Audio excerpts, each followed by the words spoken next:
Well, I'd like to welcome you to Trends and Issues, our Teaching Leadership's 843 class. My name's Dr. Kent Runyan, and I'll be the instructor for this semester's course.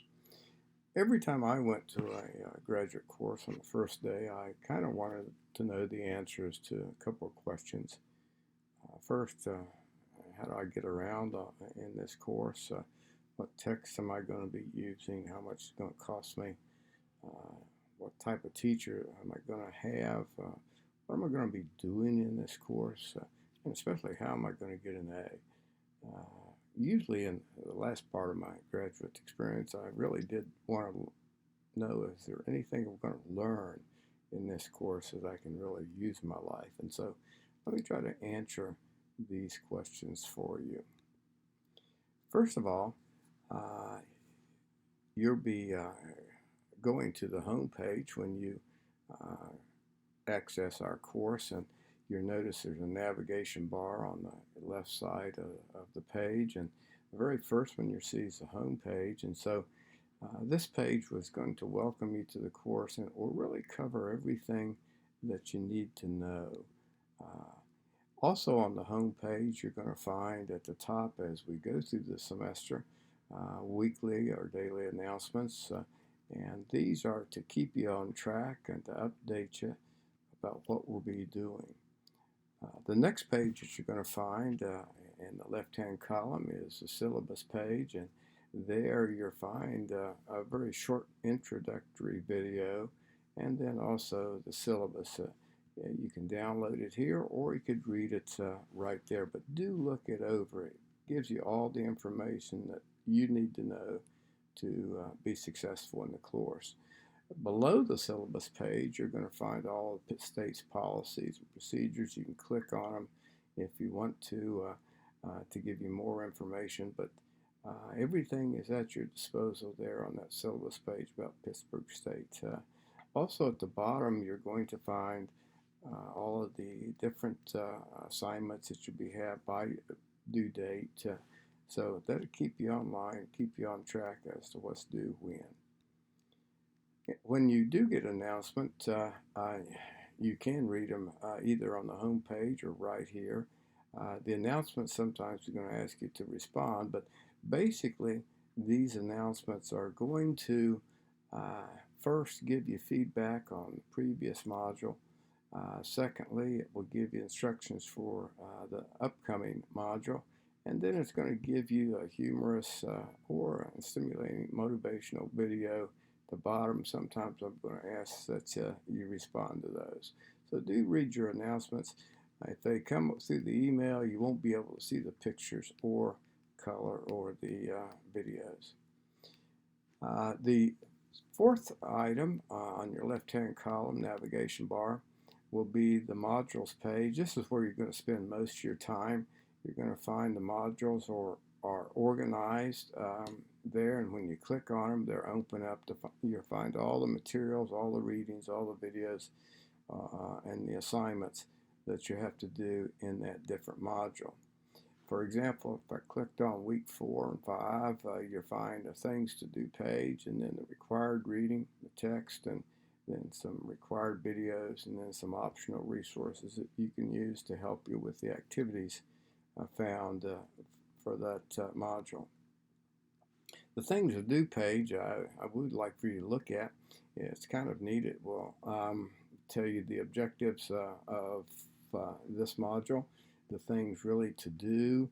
It'll give you a little motivational video at the bottom that I always find it is fun. It's what we call the soft curriculum, but also important, just as all the regular material is. Up at the top is what we call a navigation bar. It will keep track of what you watch, and many of the things that you'll find, you won't be able to see them all, watch them all, read them all, but there are some that I do ask that you view, but they're there at your disposal. You can read as much or as little as you want, but there's more than enough to give you information on the topics that we're going to explore. When you look at the required videos, there'll be usually found at the bottom. You just click on them and watch. Usually I give you a overview of what you're going to see, but you can keep track of those on your progress bar, which ones you watch. Also, if you don't have time to watch it, or if you're reviewing for the test, you can also see the video PowerPoint formats and not have to listen to me. If you have trouble sleeping at night, it's a great sleeping aid if you watch the videos. There's also some supplemental videos found in each module. Sometimes I'll say view, which I would like for you to look at because you're going to have to use that video in your series of activities. There are others that you don't have to view, but give as many of these as you can a look-see because I think you'll find them rather stimulating. There'll be some required articles also in each module. You can scan those, look at them, read them in depth. You decide whatever will take to get you through the module. At the bottom of each module, you'll find the activity drop box. Usually in each module, you're going to have your activities and a discussion board. You submit them right there by clicking that. When you click on this is what will open. You'll see the directions. You'll also see the list of activities. Would like for you to download those and then just write right on here and submit them. It's a real simple process of how you can go about doing the modules. For example, on the discussion page, you'll find the directions, and then you have 4 different discussion items to choose from. You choose one of those 4 and then write about it below, and then respond to at least 5 people. If you want to know who the people are, and that's the next 4th or 5th item down on your list in the navigation, it lists everybody in your class, and you'll meet each of these in the very first discussion board. They introduce themselves and talk about themselves. In fact, in that first introduction, you'll give us a little bit of a history about where you're teaching, or if you're teaching, your grade, your subject, how many years you've been teaching, a little bit of whatever you want to share about your brief history of your personal life, if you have any children or grandchildren, as I do. And then I'm going to ask that you give us one true and one false statement about you so we can guess at those. Makes that discussion board a little bit more fun. We're also in the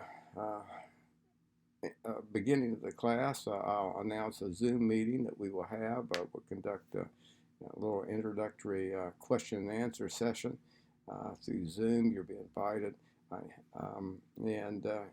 This will not be a mandatory meeting, but you can visit with us and ask any questions, meet other people. It's kind of a fun way to get going on the course. The second major item that I always wanted to know about was the text. One good thing about this text, it's free, and maybe the second thing that maybe is not so good, I wrote it.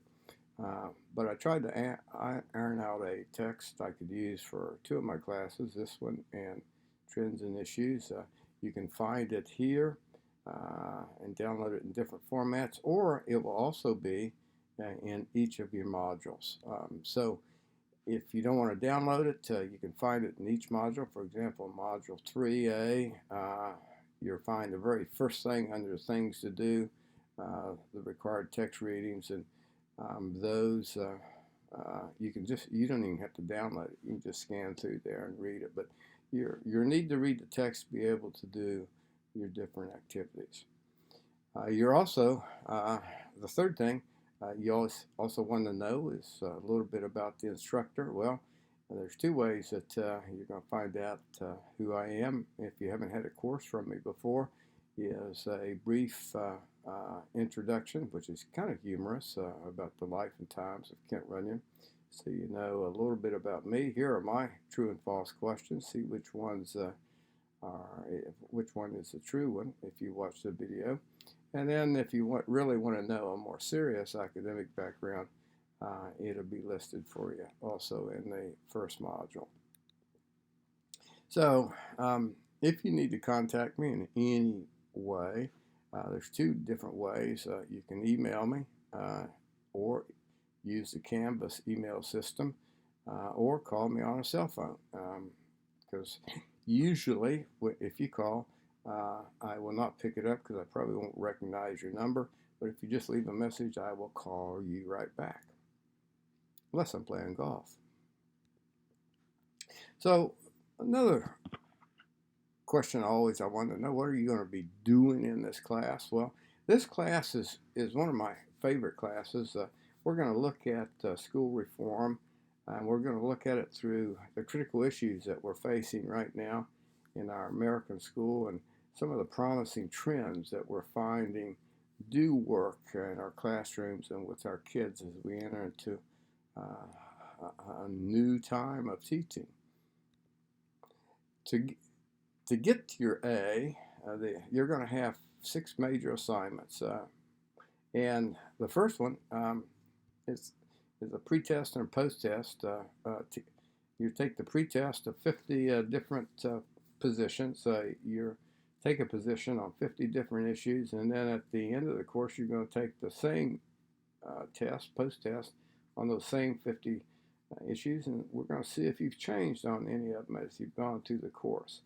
You'll have 6 chapter activities to do every 2 weeks or every couple of days in a summer class, and those will usually entail 9 different things that we'll ask you to do. You'll be doing 7 discussion boards. I always find these real stimulating, especially on issues, because we're going to find such diversity in what you believe and think. You'll have a choice on the 4th area of doing a position paper on one issue, or you can study 50 different ideas and positions, taking a 1-sentence thesis on that issue. And we'll show you how to do that in a minute. At the end, you take to keep you out of legal trouble, you'll be doing 2 law quizzes.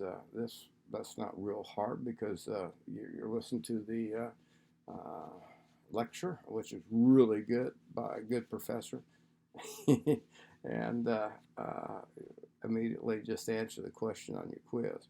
And then at the end, you're taking an evaluation of me and the course to give me some feedback on what I can do better.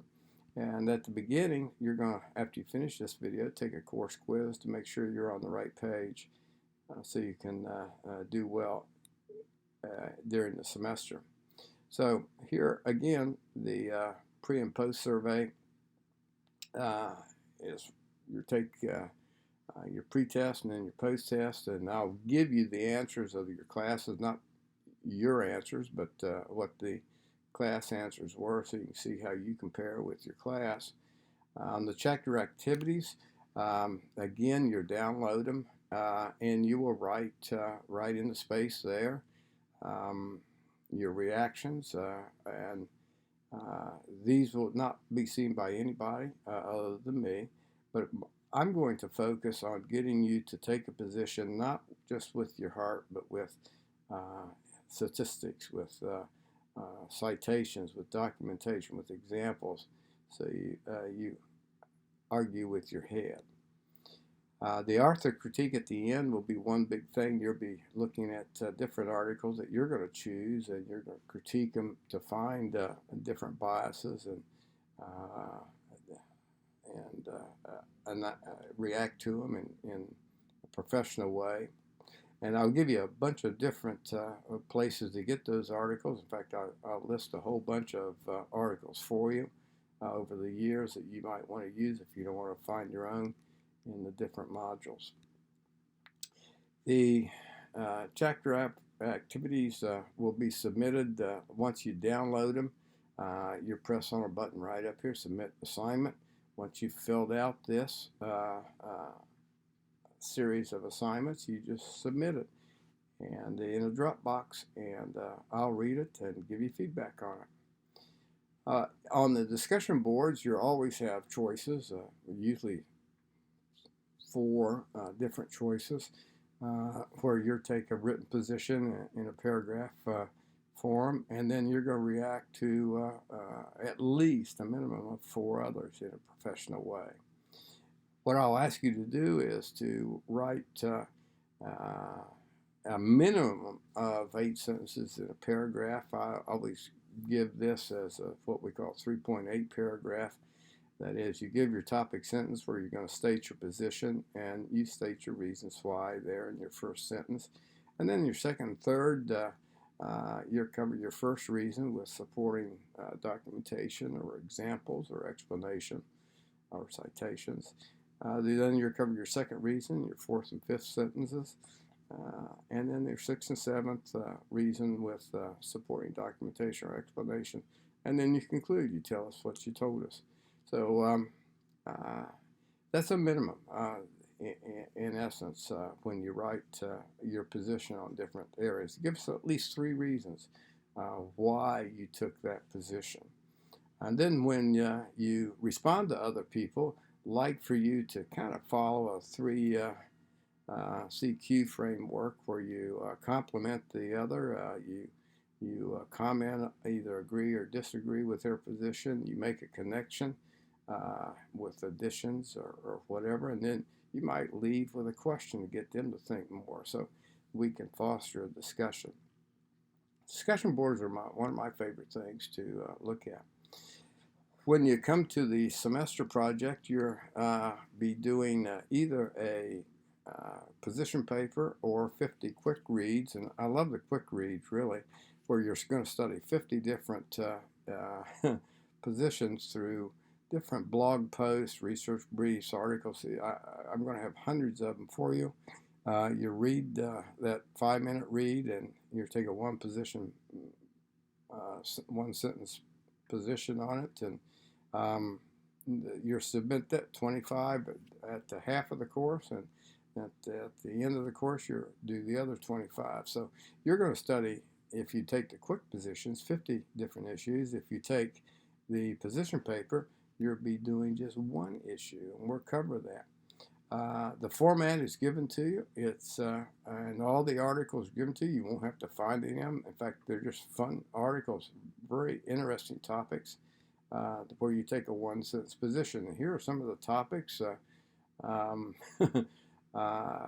just on the social issues. And usually in each of the 7 different topic areas, you'll find 30 different articles, which are short blog posts or research briefs or short articles. They won't take you more than a couple of minutes to read. If you do the position paper, I'll give you everything you need to do to write it. In fact, you have a video on how to write a position paper. You'll be using 5 different titles in your paper, subtitles in your paper. It's usually about 4 to 5 pages long, and you can write it in APA style. But I give you all that. If you haven't had research methods yet, you're do fine. So your position paper is if you want to study just one paper or one issue. One of the last major assignments you do is school law quizzes.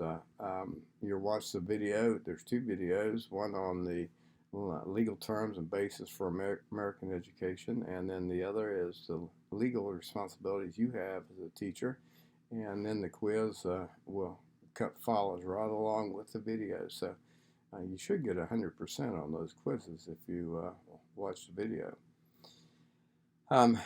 The course quiz that you're going to take just as you finish this introductory video will ask you 10 questions just to make sure you're on the same page as I am when you start the class, and at the end you're going to evaluate what you did and see if you can help me make it better.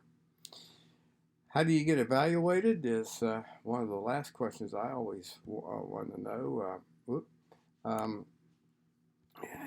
Everything will be graded by rubric. You'll find the rubric on the discussion board, the rubric on the activities board. It's always displayed right below the assignment. I'll also give you a pretty lengthy narrative on each item that you write. I read everything that you submit, um, but I'll give you feedback if you do mess up and you want to do it again. You on the activities, you can always have a second submit. So if you do your best, I'll do the rest.